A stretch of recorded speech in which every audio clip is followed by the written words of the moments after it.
नमस्कार दोस्तों, मैं डॉक्टर स्वर्ण कुमार आपका अपने YouTube channel learner exam point पर हार्दिक स्वागत करता हूं। दोस्तों, आज हम जो है राष्ट्रीय ज्ञान आयोग पर चर्चा करने वाले हैं। और इसके पहले आप लोगों ने देखा कि आपको यशपाल कमेटी को हमने जो है आपसे चर्चा किया था।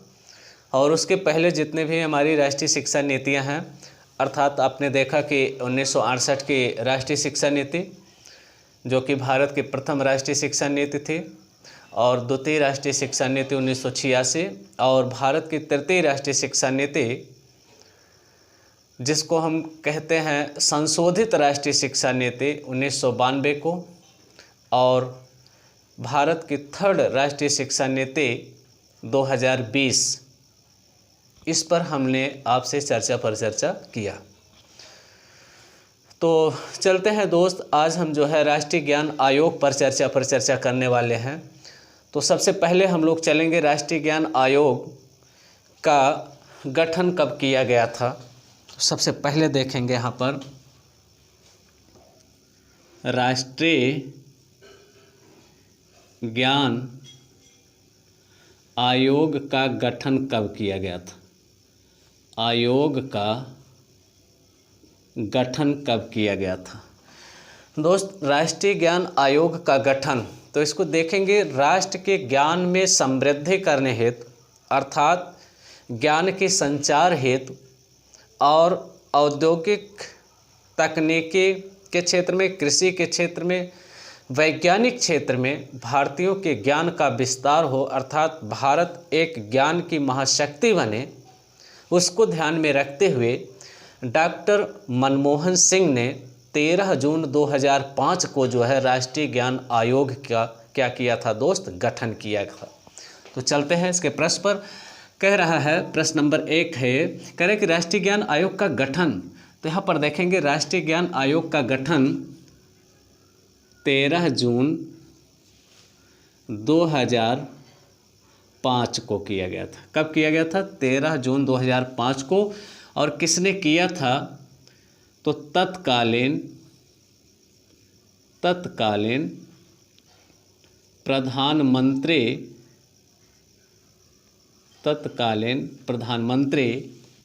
डॉक्टर मनमोहन सिंह ने किया था दोस्तों। तत्कालीन प्रधानमंत्री डॉक्टर मनमोहन सिंह ने जो है 13 जून 2005 को जो है राष्ट्रीय ज्ञान आयोग का क्या किया था दोस्त, गठन किया था। और अगला देखेंगे, इसमें कह रहा है कि राष्ट्रीय ज्ञान आयोग क्या है, किस लिए राष्ट्रीय ज्ञान आयोग का गठन किया गया। तो इस पर चलते हैं। राष्ट्रीय ज्ञान आयोग क्या है? प्रश्न संख्या 2 देखिएगा, कह रहा है राष्ट्रीय ज्ञान आयोग क्या है। तो इसको देखिएगा, राष्ट्रीय ज्ञान आयोग क्या है। यह भारत के प्रधानमंत्री की सलाह के लिए स्थापित एक संस्था है दोस्त, अर्थात यह भारत के प्रधानमंत्री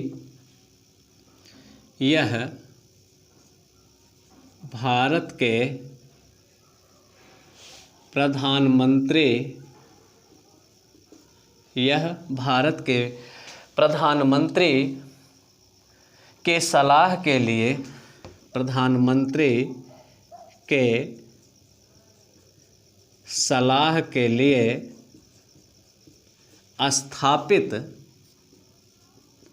स्थापित यह भारत के प्रधानमंत्री के सलाह के लिए स्थापित उच्च स्तरीय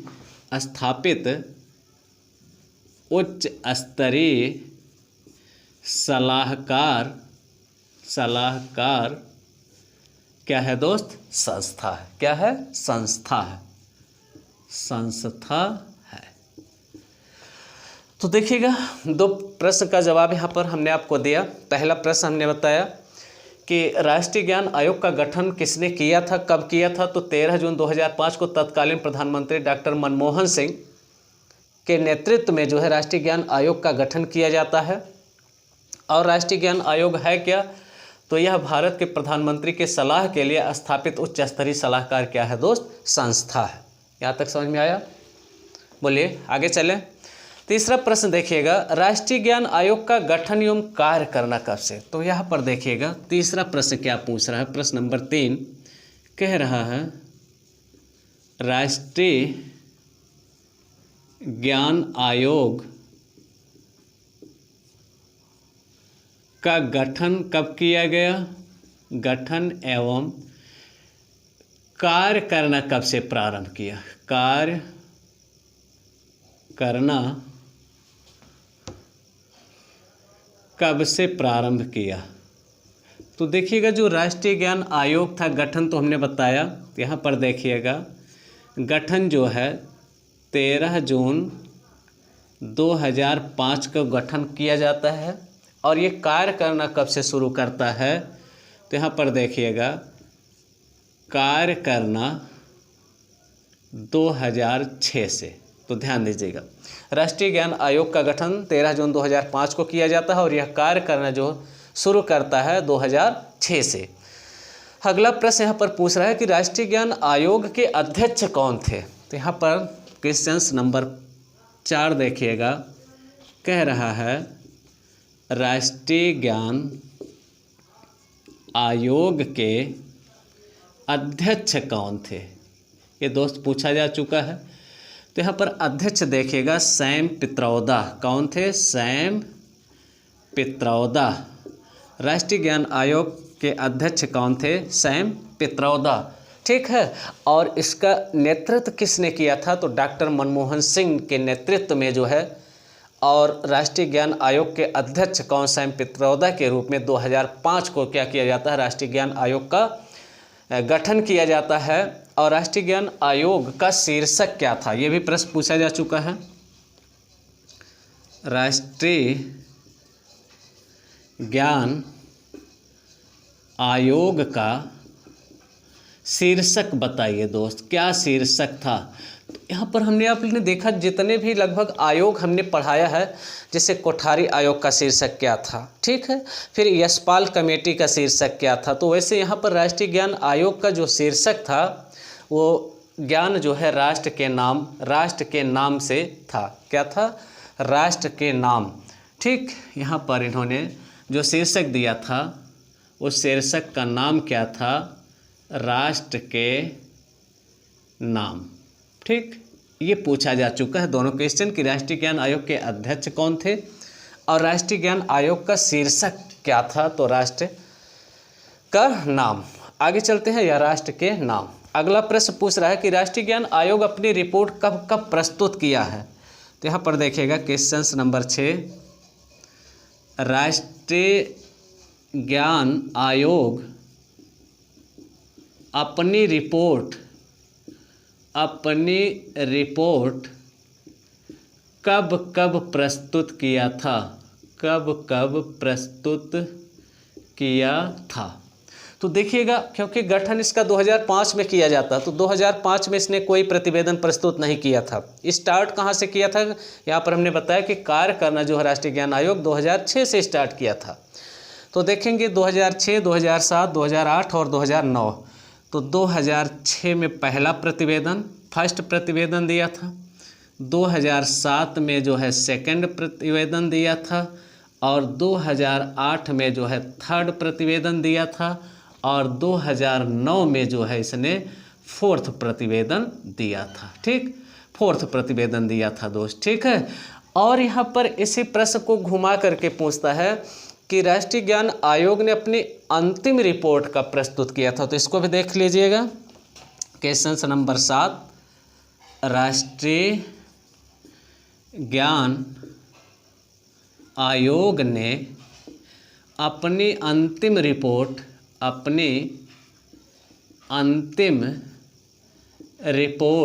कब पेश किया? कब पेश किया था? तो अपनी अंतिम रिपोर्ट जो है दोस्त वो 2009 को पेश किया था। कब पेश किया था? 2009 को पेश किया था। ठीक, इतना क्वेश्चन समझ में आ गया। ठीक, आगे चलें, हटाएं इसको। ठीक है, इसको हटाते हैं दोस्त, आगे चलते हैं। अगला प्रश्न देखिए,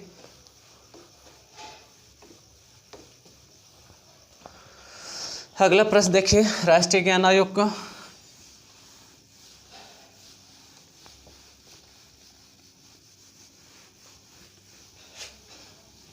हाँ, 7 क्वेश्चन समझ में आए। 8वां देखिएगा क्या कह रहा है कि राष्ट्रीय ज्ञान आयोग के प्रतिवेदन के भाग कितने थे, ये भी महत्वपूर्ण है।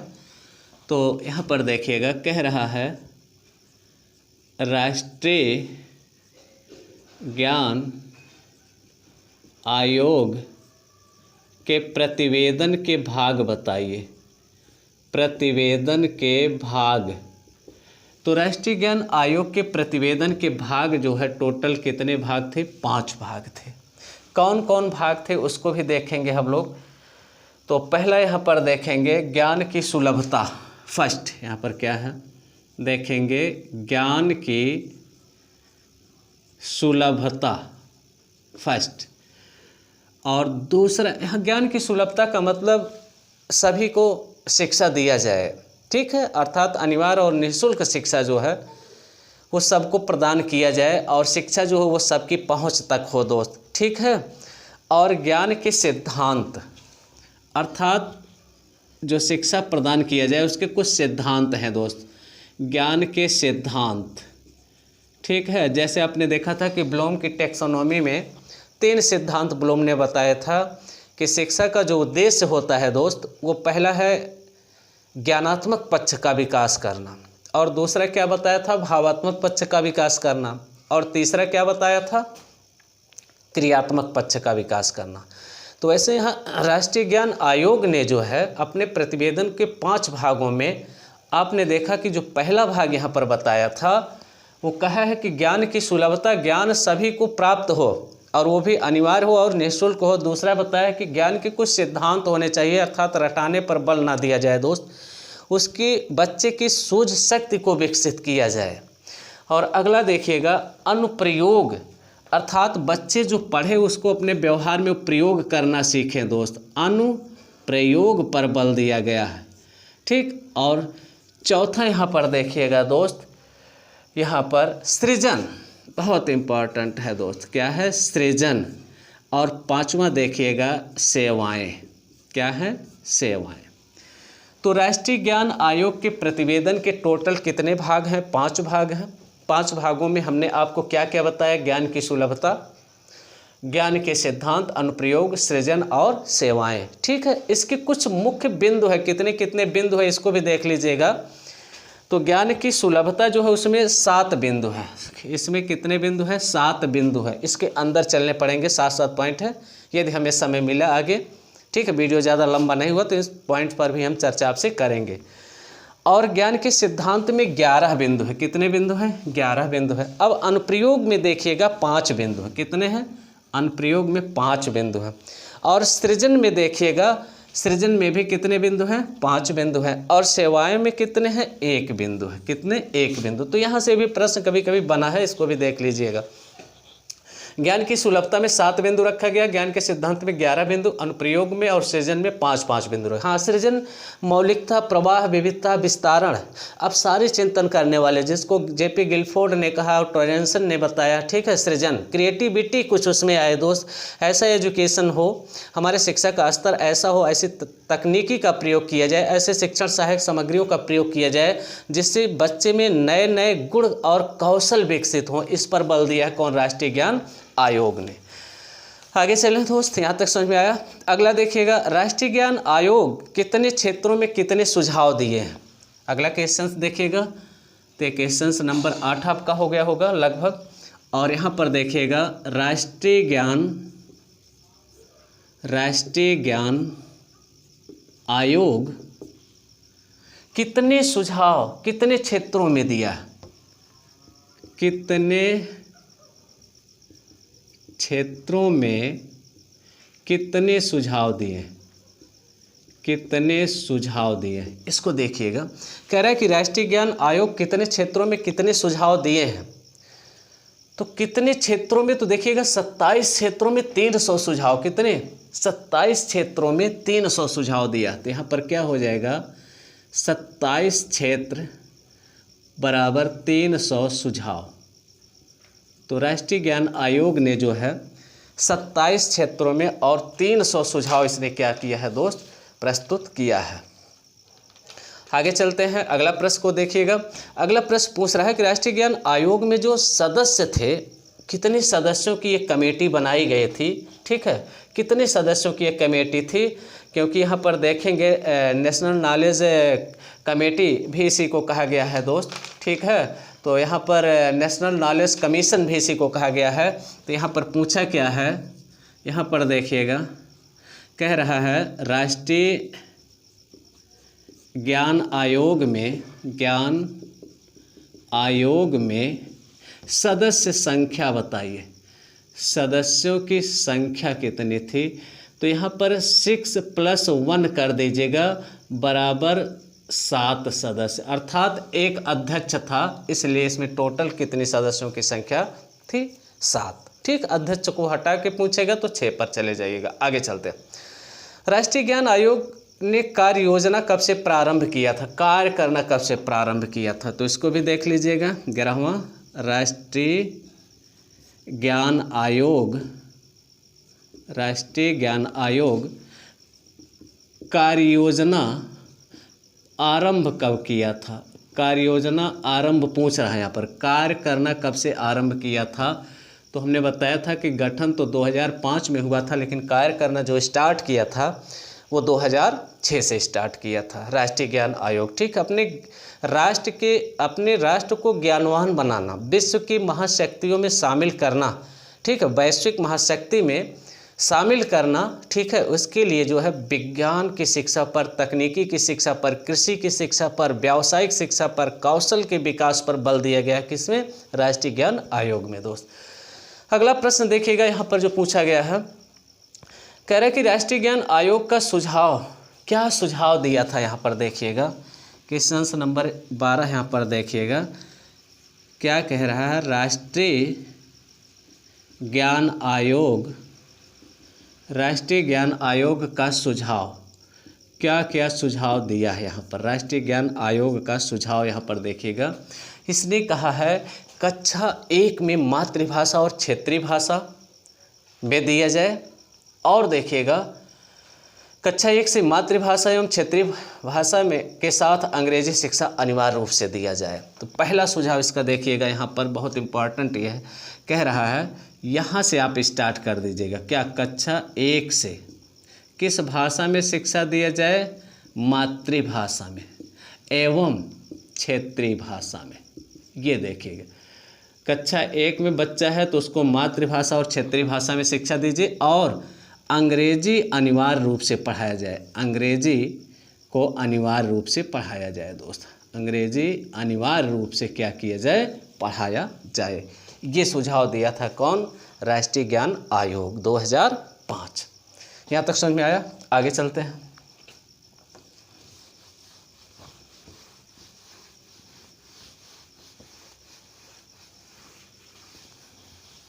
अगला प्रश्न देखिए क्या पूछ रहा है। अगला कह रहा है कि किसने कहा भारत एक बहुभाषी देश है, किसने कहा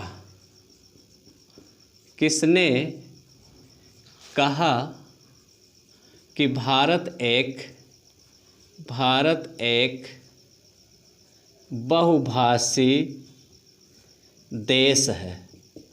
ये किसका कथन है, तो राष्ट्रीय ज्ञान आयोग का कथन। किसका है, राष्ट्रीय ज्ञान आयोग का ये क्या है, कथन है, ठीक है। प्रश्न कह रहा है किसने कहा, तो राष्ट्रीय ज्ञान आयोग ने कहा कि भारत एक बहुभाषी क्या है, देश, इसमें बहुभाषिकता के लोग हैं, इसलिए जो है कम से कम एक शिक्षक को 2 भाषा का ज्ञान होना चाहिए। और समावेशी शिक्षा भी यही कहता है कि प्रत्येक बालक विशिष्ट होता है, अलग अलग समाज से आते हैं, इसलिए एक शिक्षक को जो है अलग अलग शिक्षण विधि से क्या देना चाहिए दोस्त, शिक्षा देना चाहिए। राष्ट्रीय ज्ञान आयोग का उद्देश्य क्या है, अब देखिएगा अगला प्रश्न क्या कह रहा है कि राष्ट्रीय ज्ञान आयोग का उद्देश्य क्या है, क्या उद्देश्य है। तो राष्ट्रीय ज्ञान आयोग का उद्देश्य क्या है, भारत को ज्ञानवान बनाना। क्या है, भारत को ज्ञानवान बनाना, ठीक, यहाँ पर मैंने बताया कि वैश्विक महाशक्ति में भारत को जो है स्थान मिले सम्मान सहित, उसके लिए जो है राष्ट्रीय ज्ञान आयोग बल देता है भारत को ज्ञानवान बनाने पर। आगे चलिएगा, राष्ट्रीय ज्ञान आयोग के अनुसार भारत में विश्वविद्यालय कितने होने चाहिए। तो यहाँ पर देखिएगा, कह रहा है कि राष्ट्रीय ज्ञान आयोग के अनुसार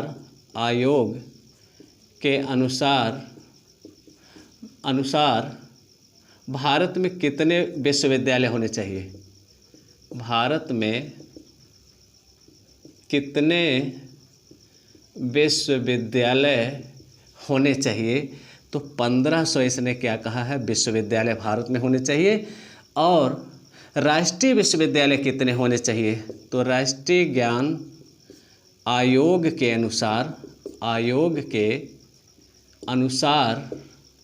राष्ट्रीय ज्ञान आयोग के अनुसार राष्ट्रीय विश्वविद्यालय कितने होने चाहिए। राष्ट्रीय विश्वविद्यालय कितने होने चाहिए, इसको देख लीजिए। कह रहा है कि राष्ट्रीय ज्ञान आयोग के अनुसार भारत में कितने विश्वविद्यालय होने चाहिए। तो मैंने बताया आपको 1500 विश्वविद्यालय होने चाहिए। और अगला यहाँ पर पूछ रहा है कि राष्ट्रीय ज्ञान आयोग के अनुसार कितने राष्ट्रीय विश्वविद्यालय होने चाहिए। तो 50। राष्ट्रीय विश्वविद्यालय की संख्या कितना बताया है, 50। और विश्वविद्यालय की संख्या कितना बताया है, 1500। अगला प्रश्न देखिएगा, यहाँ पर पूछा है, कह रहा है कि राष्ट्रीय ज्ञान आयोग ने उच्च शिक्षा पर कितने शिक्षण शुल्क लेने की बात कही है। तो यहाँ पर देखिएगा, राष्ट्रीय ज्ञान आयोग उच्च शिक्षा स्तर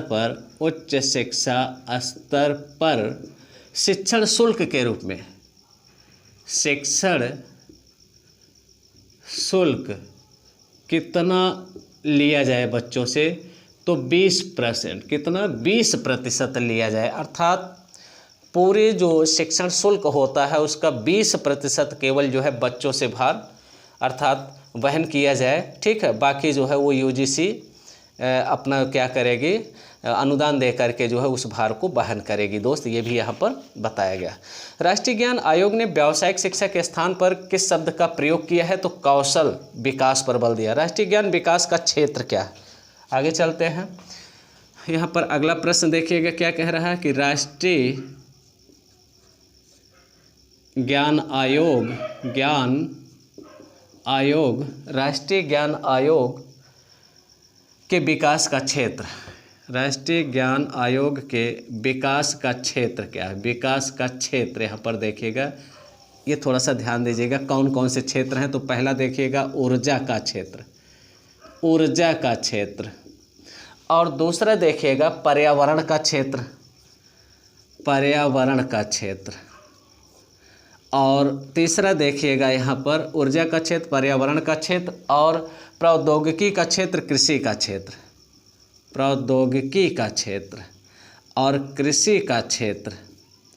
और पांचवा देखिएगा यहाँ पर तकनीकी या तो ई प्रशासन, कृषि के बाद क्या है, ई प्रशासन का क्षेत्र, ई प्रशासन का क्षेत्र। तो 5 क्षेत्र, ऊर्जा का क्षेत्र, पर्यावरण का क्षेत्र, प्रौद्योगिकी का क्षेत्र, कृषि का क्षेत्र और ई प्रशासन का क्षेत्र। इन 5 क्षेत्रों पर जो है ज़्यादा बल दिया कौन, गणित एवं विज्ञान की शिक्षा पर भी बल दिया है कौन।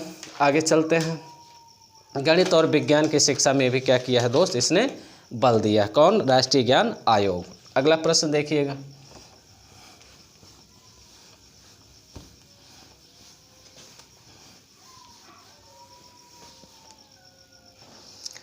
राष्ट्रीय ज्ञान आयोग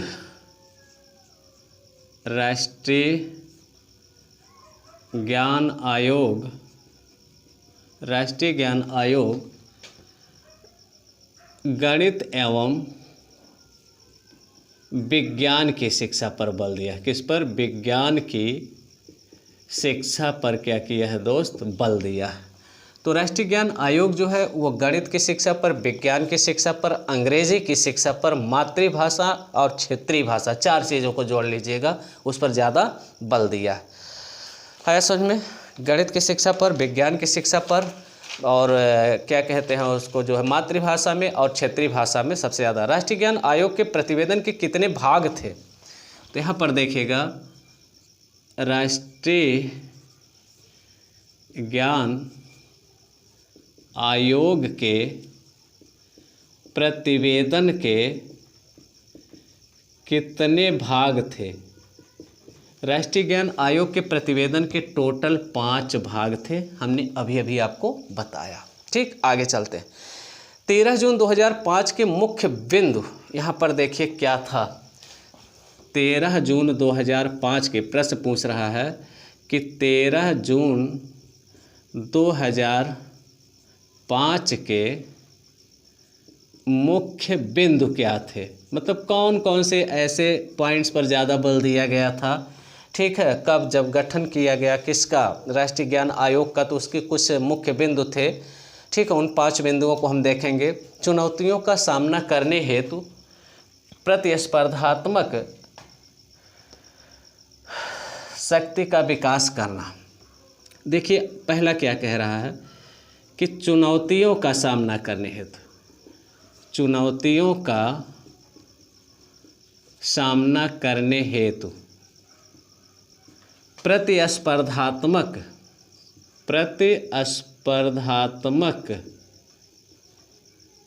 ठीक है शक्ति का विकास करना, शक्ति का विकास करना, इसको समझ लीजिएगा। आज देख रहे हैं कि प्रत्येक देश जो है एक दूसरे देश से आगे बढ़ने की होड़ लगी है। और वैसे भी देखेंगे हमारे जो पड़ोसी देश है चाइना, ठीक है, देखेंगे चाइना से ही ज़्यादा प्रतिस्पर्धा भारत को, और भारत से ज़्यादा देखेंगे सीमा रेखाओं का उल्लंघन करके और भारत पर अटैक 1962 में किया है।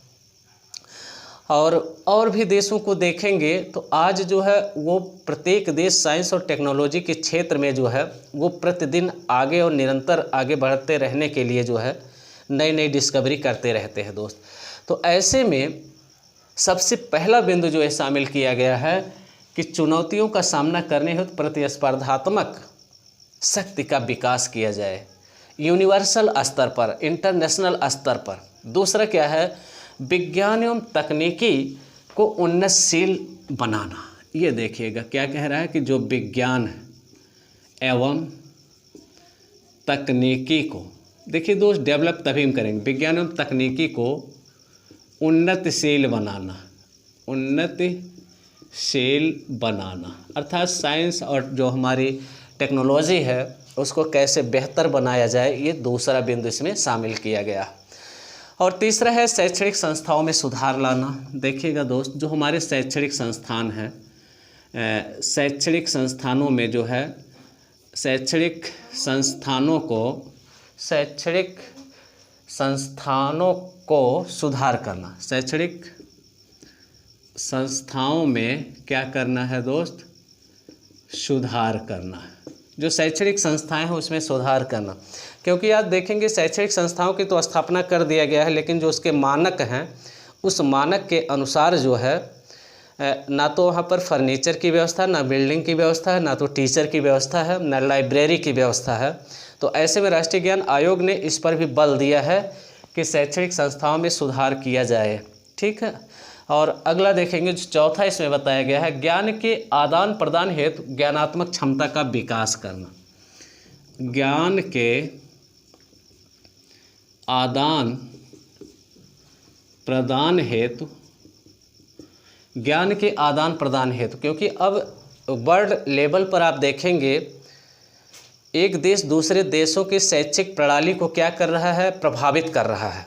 तो ऐसे में अगर आपकी नॉलेज जो है वो इंटरनेशनल स्तर का नहीं होगा तो आप एक इंटरनेशनल स्तर पर व्यवसाय या रोजगार भी नहीं कर सकेंगे।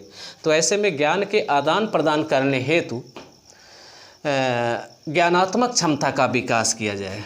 क्या किया जाए, ज्ञानात्मक क्षमता का क्या किया जाए, विकास किया जाए दोस्त। ठीक है, ज्ञानात्मक क्षमता का विकास किया जाए, इस पर बल दिया है कौन, राष्ट्रीय ज्ञान आयोग। और मुख्य बिंदु देखिएगा जो 5वां इसमें शामिल किया गया है, और कृषि औद्योगिक क्षेत्र में ज्ञान के प्रयोग पर बल दिया गया। कृषि एवं औद्योगिक क्षेत्र पर क्या दिया गया है दोस्त, बल दिया गया है। तो यहाँ पर देखेंगे जो राष्ट्रीय ज्ञान आयोग है, जो 13 जून 2005 को इसकी बैठक हुई थी और जिसके मुख्य नेतृत्व करता थे डॉक्टर मनमोहन सिंह, तत्कालीन भारत के प्रधानमंत्री थे।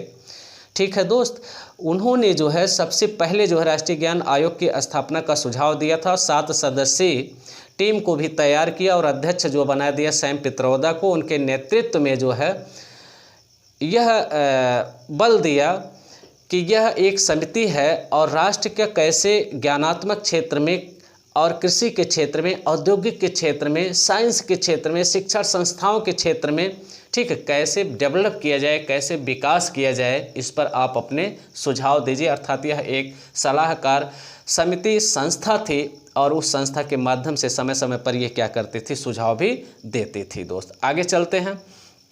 कह रहा राष्ट्रीय ज्ञान आयोग का गठन किस सरकार ने किया था।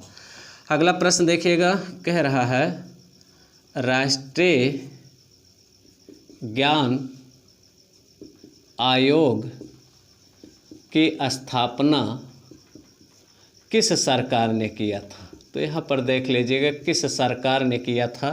ठीक, तो यहाँ पर देखिएगा क्योंकि 2005 की बात है तो तत्कालीन प्रधानमंत्री जो थे वो डॉक्टर मनमोहन सिंह थे और कांग्रेस से पार्टी से वो एक प्रकार से जो है संबंधित हैं। तो कांग्रेस सरकार यूपीए संयुक्त है। तो कांग्रेस सरकार क्या है दोस्त, यहाँ पर देखिएगा कांग्रेस सरकार, यहाँ पर देखिएगा यूपीए अर्थात मिले जुली कांग्रेस सरकार। और क्या कह रहे हैं, कांग्रेस सरकार यूपीए संयुक्त प्रगतिशील गठबंधन, संयुक्त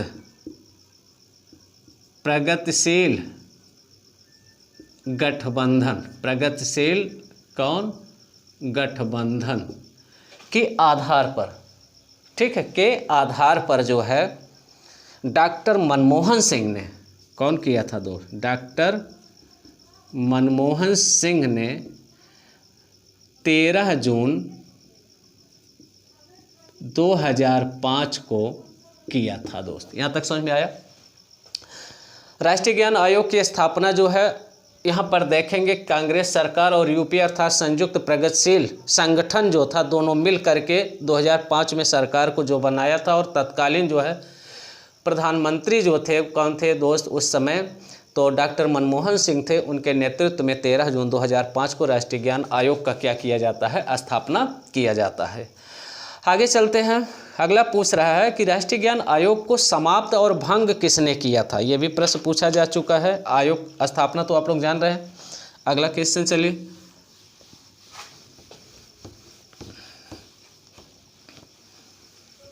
तो अगला प्रश्न देखिएगा, कह रहा है कि राष्ट्रीय ज्ञान आयोग को, राष्ट्रीय ज्ञान आयोग को समाप्त किसने किया था। समाप्त व भंग व खत्म किसने किया था, खत्म किसने किया था।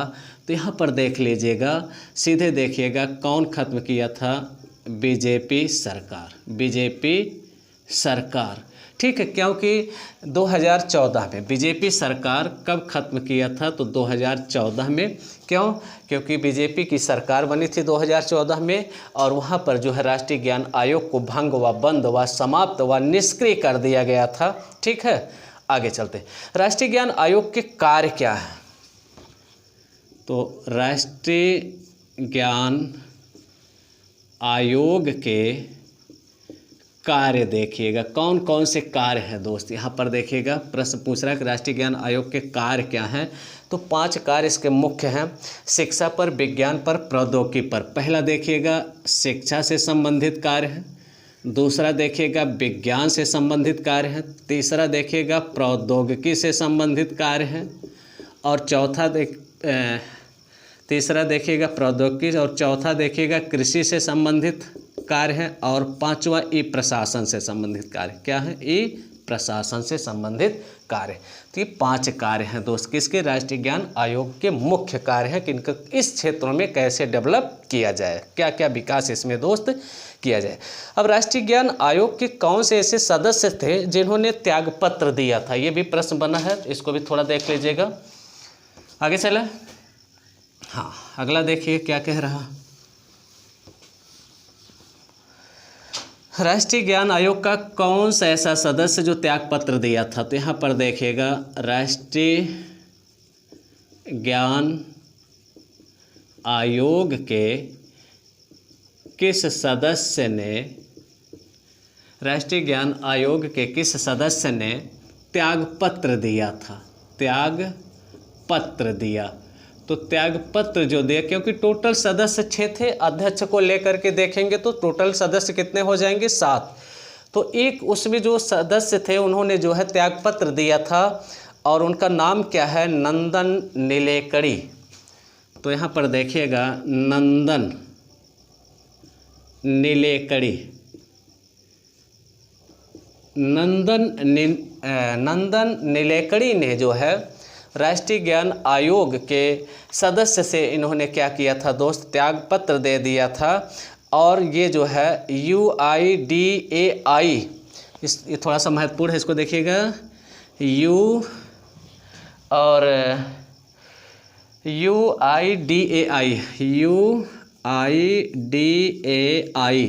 इसका पूरा नाम देख लीजिएगा।